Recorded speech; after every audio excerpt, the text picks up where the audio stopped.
ఒక ఆవిడ వచ్చి అమాయకంగా ఏమండి అక్కడ ఒక కొబ్బరికాయ కొట్టామండి, అది కుళ్ళిపోయిందండి, ఇక్కడ కొట్టామండి, ఇది కూడా కుళ్ళిపోయింది, ఏం చేయమంటారు? మరి ఏం చెప్పాలో చెప్పండి మీరు ఎవరైనా. నాకు జాలేసింది నిజంగా. పెద్ద వయస్సు ఆవిడకి ఏదో మనసులో శంక ఉంది. అంటే పాపం ఆవిడకి బెంగ ఏమిటంటే ఈ కొబ్బరికాయ కుళ్ళిపోవడం అనేది మనకి జరగబోయే అశుభానికి ఏమన్నా సూచనేమో. ఎంత గుడ్డి నమ్మకం ఉండేది. మన జీవితం ఇంత చేస్తే కొబ్బరికాయ మీద ఆధారపడి ఉందా? ఇక్కడే ఎందుకు అని ఆలోచించాలి. కొబ్బరికాయ కుళ్ళిపోవడానికి నీ జీవితం కుళ్ళిపోవడానికి సంబంధం ఏంటి? ఎందుకు ఇలా ఆలోచిస్తున్నావు? పైగా మనం కొట్లో కొనేటప్పుడు దేవుడి కోసం అంటే మంచి కొబ్బరికాయ కొంటాం, కానీ కుళ్ళిపోయింది కొనమే.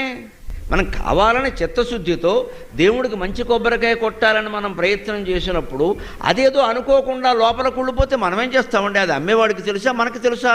అలాగనే ఏమండి, దేవుడికి తెలుసు కదండి, నా చేతికి మంచి కొబ్బరికాయ ఇచ్చేలా చేయొచ్చు కదండి. దేవుడికి వేరే పని ఏమి లేదా? నీ కొబ్బరికాయ లెక్కెట్టుకుంటూ కూర్చుంటాడా? అంచేతను మనం ఈ ఎందుకు అన్న ప్రశ్న వేస్తే ఈ ఆలోచన పక్కకి వెళ్ళిపోతుంది.